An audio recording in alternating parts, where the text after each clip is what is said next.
আদিপের জন্য বারান্দা খোলাই যায় না। দেখি তো কি করছে গিয়ে। কি করতেছ তুমি আদিপ? দেখি দাঁড়াও, এদিকে কি করতেছ? পদ্ম গাছ মাটি দিয়ে ভরে নষ্ট করে মাছগুলোও মনে হয় মেরে ফেলেছে। আদিপ একটু সুযোগ পেলেই দুষ্টুমি করে। কয়টা মাছ আছে আম্মু? এখানে 2টা মাছ আছে। এটা তো দেখা যাচ্ছে না 2টা মাছ। না, কয়টা লেবু আছে? 1 2 3 4 5 6 7 8 9। 15টা ছিল, এখন 8টার মতো আছে। এইটা তো বড় হয়েছে, তো কোনটা? এটা ছিড়বো। হ্যাঁ, দেখি গ্রামটা শুনে তো একটু।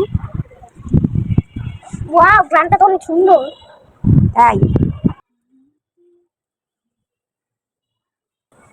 আম্মু, আমার মাছ কোথায়